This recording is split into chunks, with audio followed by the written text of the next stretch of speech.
کیا آپ جانتے ہیں کہ سن 1989 میں میوزک 89 نامی پی ٹی وی شو میں مشہور پاپ گلوکارہ نازیہ حسن اور ان کے بھائی زہیب حسن کی شرکت کے بعد ملک میں مظاہرے کیوں شروع ہو گئے تھے؟ یہ جنوری سن 1989 کا ذکر ہے۔ ملک میں پیپلز پارٹی کی پہلی حکومت اور نئے سال کا سورج پوری آب و تاب سے چمک رہا تھا۔ اکلوتے ٹی وی چینل پر کوئی ہفتہ بھر پہلے میوزک 89 کے پرومو نشر ہونا شروع ہو گئے، جن میں پاپ آئیکن نازیہ حسن اور ان کے بھائی زہیب حسن کو نمایاں کیا گیا۔ یہ وہ دور تھا جب پاکستان میں نوجوان لیکن باصلاحیت گلوکار ابھر کر سامنے آ رہے تھے اور موسیقی میں جدت آ رہی تھی۔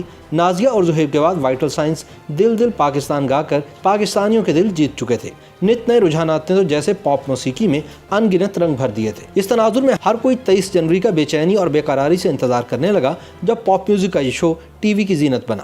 آپ اندازہ لگا سکتے ہیں کہ جس پروگرام کے پروڈیوسر کے طور پر شعیب منصور کا نام آ رہا ہو تو وہ کس قدر تخلیقی اور غیر معمولی ہوگا۔ انتظار کی گھڑیاں بڑھتی جا رہی تھیں اور خاص کر نازیہ اور زہیب کے پرستاروں کا تجسس تو اپنے پورے عروج پر تھا، اور آخرکار وہ دن بھی آ گیا جب میوزک 89 کی رونمائی ہو ہی گئی۔ یہ پاکستان کا پہلا پاپ سٹیج شو تھا۔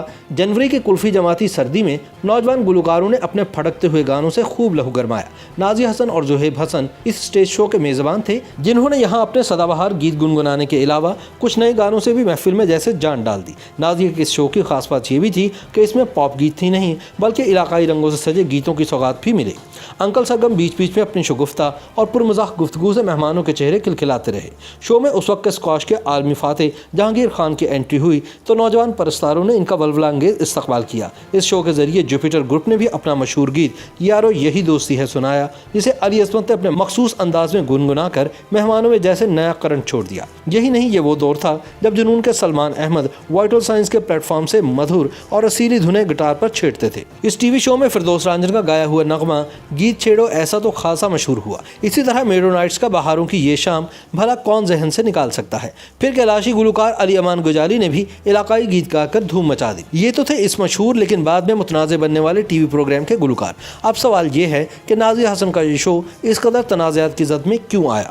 یہ کہانی خاصی دلچسپ ہے۔ محترمہ بینظیر بھٹو کی حکومت کے آتے ہی جہاں ہر شعبے میں تبدیلیاں آئیں، وہیں پی ٹی وی دوپٹے کی قید اور غیر ضروری بندشوں سے بھی آزاد ہوا، جس کے بعد ڈرامے کی ہیروئن سوتے وقت دوپٹہ لے کر نہیں سوتی تھی بلکہ جہاں ضرورت ہوتی وہیں اس کا استعمال کرتی۔ سرکاری ٹی وی کا چیئرمین اسلم اظہر کو بنایا گیا، وہی اسلم اظہر جو پی ٹی وی کے بانیان میں سے ایک تھے۔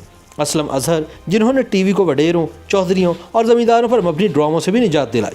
یہ کہا جا سکتا ہے کہ پی ٹی وی نے آزاد اور روشن خیالی کی جانب قدم بڑھانا شروع کر دیے۔ اب ایسے میں میوزک 89 پاپ میوزک میں تازہ ہوا کا جھونکا بن کر آیا، جس میں جہاں سٹیج پر نوجوان گلوکار پرفارم کر رہے تھے تو وہیں مہمان بھی کوئی غزل سننے والوں کی عمر کے تو تھے نہیں جو سر جھکا کر بس واہ واہ کرتے، بلکہ وہ بھی انہی گلوکاروں کے ہم عصر تھے جن کی نشست کے لیے صنفی امتیاز کی کوئی حد بندی نہیں کی گئی، بلکہ اس مشترکہ محفل میں جس کی جہاں مرضی ہوئی وہ کسی کے ساتھ بیٹھ گیا۔ کسی نے یہ نہیں دیکھا کہ برابر والا مرد ہے یا خاتون۔ یہی نہیں، جب کسی گانے اور گلوکار میں جوش بھرنا مقصود ہوا تو 3-4 نوجوانوں نے ہاتھ فضا میں اٹھا کر ادھر ادھر ہلائے بھی۔ صنف نازک نے تو بڑھ چڑھ کر اپنا حصہ ڈالا۔ گلوکاروں کے ساتھ یہ مہمان بھی خوب تھرکے، یعنی اس مخلوق پاپ سٹیج شو کا ہر کسی نے خوب لطف اٹھایا۔ لیکن اسی بات پر مذہبی شدت پسند حلقوں نے ایک ہنگامہ برپا کر دیا۔ ملک بھر میں احتجاج اور مظاہروں کا سلسلہ شروع ہوا۔ دینی جماعتوں نے اسلام خطرے میں ہے کا نعرہ لگا کر سڑکوں پر ہی نہیں، ٹیلی ویژن کے مرکزی اور ذیلی دفاتر کے سامنے بھی خوب مظاہرے کیے۔ الزام لگایا گیا کہ نازیہ حسن اور زہیب حسن نے اسلامی شاعر اور پاکستانی تہذیب کی دھجیاں اڑا دی ہیں۔ کچھ کو تو اس بات کا بھی غم تھا کہ بہن بھائی ہوتے ہوئے عشقیہ اور رومانی گانے بھلا کیوں گائے۔ نازیہ اور زہیب پر اعتراض کرنے والے یہ فراموش کر بیٹھے کہ یہی گانے وہ اس سے پہلے بھی گا چکے تھے جب کوئی طوفان برپا نہیں کیا گیا تھا۔ غصہ تو اس بات پر بھی ہوا کہ یہ دونوں ہی نہیں، دوسرے گلوکار کیوں جھومتے ناچتے رہے۔ نوجوان مہمانوں پر غیر شائستہ حرکات کا بھی الزام لگا دیا گیا۔ اعتراض کرنے والے مولوی حضرات نے تو اس مخلوط محفل کو بھی کسی صورت قبول نہیں کا پیغام دے دیا۔